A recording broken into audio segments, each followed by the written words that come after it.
Hey everybody, this is Michelle. And this is Julie. Welcome to A Blonde, a Brunette, and a Mic podcast. What is our podcast all about, you ask? Well, we're two 50-something women with life experience and plenty to say. Which is exactly what we're going to do right now. Hey everyone, it's the brunette Julie. I hope you guys are doing great today. We had an episode ready to go, and I had just kind of a weird week, and I figured that this would be a great opportunity for me to just share some thoughts with you. Michelle is out of town visiting her 96-year-old mother, and so she's not here. So with her blessing and permission, here we are. Like I said, I had kind of a weird week, and a lot of it starts off, with, the reality check of learning that someone who had been near and dear to me and my family years ago had suddenly and unexpectedly passed away.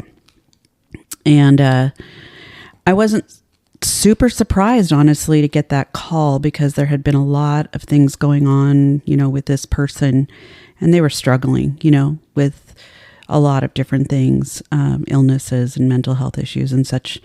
But the reality was that that person had really impacted a lot of people's lives. And I went to the funeral. It was a Catholic funeral, and it was packed with people that had obviously been impacted, by this person in the community that he had grown up in and had raised his family in and everything. So a lot of familiar faces from our high school years. He was a few years older than me, but I recognized several. And probably one of the most outstanding things that I had noticed was the finality of everything, and how different everybody looked, how much we've all kind of progressed through the decades, since we were kids. And I didn't know some of these people really closely, obviously. They were friends of the gentleman that had passed. But I had known his daughters and had spent a lot of time with them when they were young. And now they are in their mid-30s and with their significant others and having babies. And I haven't seen them in probably 20 years. But I saw them immediately, was like brought back so many memories of these two girls. They were amazing, smart and funny and just so full of life and energy, and a lot of that I think was attributed to the type of personality that their dad had. And he was very carefree, and some would even argue maybe irresponsible, but that was part of the love that you'd have for him because he was just not really very serious most of the time. But one of the things that he was so good at was identifying when other people were struggling, probably because he had the same types of struggles, I'm assuming. But the time we had originally met him was when our son passed away, way back when, and we were put in touch. You probably had maybe heard about this on the episode we did last year about losing Zachary. But this is the gentleman who helped pull us through a lot of the grief and just awful feeling that we were having at the time, in particular with my ex-husband, who really was struggling. And this guy would just sit in the quiet, dark room with my ex-husband and just be there with him, which is what he really needed, and talked through things that we didn't necessarily have a great understanding of because he'd already been there, having lost his own son. I guess my point here is that he offered so much to people when in reality, over time, he was really struggling with things himself. But I'm telling you that he definitely made a huge difference in how we viewed life going forward, in just what he shared with us and the time that was spent and everything. So that's all very, very special to me and, to Brian, my ex-husband, as well. And we have super fond memories of this person and, everything that he brought to this world. So really being at this funeral was kind of surreal, like I mentioned. And I'd say in some capacity, it's a little bit of a reality check. I think anytime you go to a funeral, it kind of helps you take a pause, an inventory of what you are doing with your life, what you are not doing with your life, even more so, maybe to some degree. But you have the ability to kind of just have a mental check, I think, on where you're at. And that's one of the gifts, I think, that having a memorial service and learning about the good stuff that these people did, whoever they are that have passed away on to the next life, the kind of thing that they brought to the table and the kind of person they were that has all these people honoring them, in their passing. So saying goodbye, it just makes you think. I mean, no one really wants regrets, right? We don't want regrets. And when you look back at your life, you are probably fooling yourself if you say you don't have anything that you regret, because there are definitely going to be things that you wish you had done differently, or that you had not done, or, that you would have maybe handled differently. Who knows? But there's nothing you can really do about that except acknowledge it, and if there's anything to repair it and move on. But the point is that it makes you think about all these kinds of things. Grief is it's a very scary thing. It's a very, very scary thing, but it's also kind of ironic how you can't have, your deep, infinite love with anyone or anything without grief. Grief is kind of your body's reminder and your mind's reminder of love, because again, can't have one without the other. And the problem that I have seen over the years with people who have struggled with grief, myself included, is that you have a tendency, or I shouldn't say you, in general, I think people have a tendency to try to avoid it because it's so damn painful. But you can avoid it and think it goes away, and it really doesn't. You have to go through it. You can't go around it, under it, over it. You have to go through it. And you might have to go through it 20 years after something happens that's so impactful to you because you didn't address something. And maybe it manifests in, rears its ugly head in other ways or in other types of situations. Only you would know that. But it is something that is necessary. So when you see people that are, maybe emotionally unavailable or afraid of getting in too deep, it's because of that pain. They don't want to feel the pain. And who does, right? Who wants to feel that? But I think the alternative is not loving. And I don't think that's a great option, because that's what we're put here to do. So I'm not looking at this, as a melancholy thing or a negative thing. I'm just digging deep. I'm just thinking, not anything in particular, but I'm asking these rhetorical questions. Are we running out of time?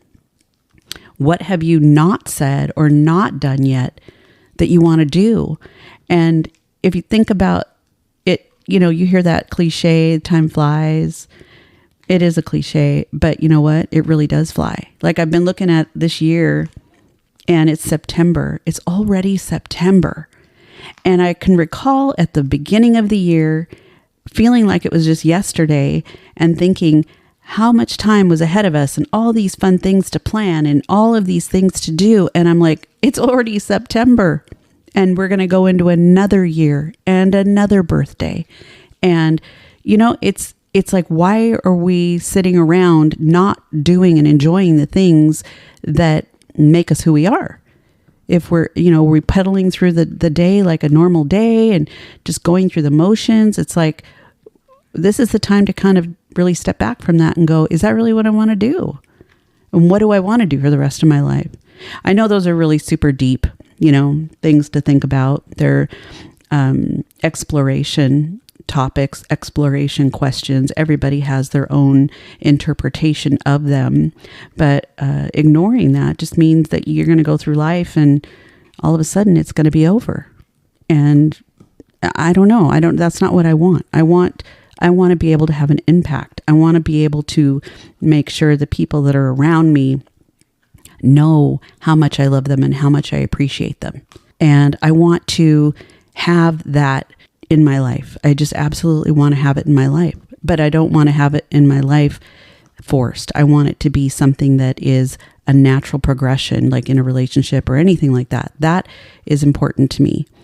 But any relationship, whether it be a romantic one or a friendship relationship or a family relationship, all of these things are really kind of what it's all about.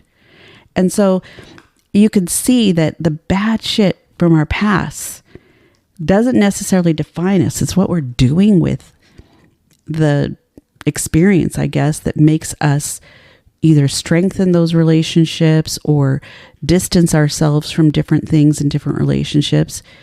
It's about knowing ourselves and kind of what we're made up of. And, you know, the 20-year-old Julie is a very different Julie than the woman who has grown up and gone through so many different things, just like all of you out there listening. You're not the same person you were before you had children or before you finished college or before you were in some big job that you had been desiring for your whole life. You know, you have to go, what else is out there? You know, you've heard that saying that no one on their deathbed says, wow, I should have scheduled an extra meeting. I shoulda, woulda, coulda, anything to do with their business world. That's the last thing they're thinking of. Nobody even gives a shit. And if you think about how much time we spend on, having our identity be a part of our work and the things that we do, and then really in the end of the day, it doesn't even matter. It kind of makes you go, doesn't it? Makes me kind of go, what the hell was I doing all those years? Anyway, the bad shit, like I mentioned before, it doesn't really define us, but it does give us the ability to have some knowledge and make different choices going forward. And there's never, ever, ever going to be a time when it's too late to do that. I don't care how old you are. I don't care how young you are. There's always a time to change your trajectory and go in a different direction if that's what you choose to do. I was listening to something the other day, and I know I've heard this before, but for whatever reason, it resonated with me. It was on a podcast, and this guy was saying, you know, you only get one life. And I started thinking about that. I'm like, well, that's pretty true. You only get one life. And what you do with it is really important to some. Maybe to some it's not. I don't know. But as I sat there and thought about it, I'm like, well, I'm putting off so many things. We all do that. Oh, I'm going to travel next year. Oh, I'm going to do this next year. I'll go the next time or whatever. We put it off. We put off things for a lot of different reasons, because we're procrastinating or because we're afraid or because we can't figure out how to make the time for something or we're overwhelmed. I mean, there's a multitude of reasons why we put things off. But I think the one message that I'm getting from all of this, from my friend who was in my life for a season, who helped form me as an adult, is the gift, of understanding that there is so much out there that we need to be thankful for.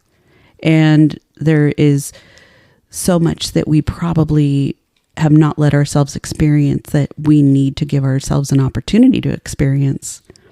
And there's people out there that don't know how we feel, good, bad, or indifferent, but especially those that you care about or those who have been impactful in your life in one capacity or another. This is the time, people.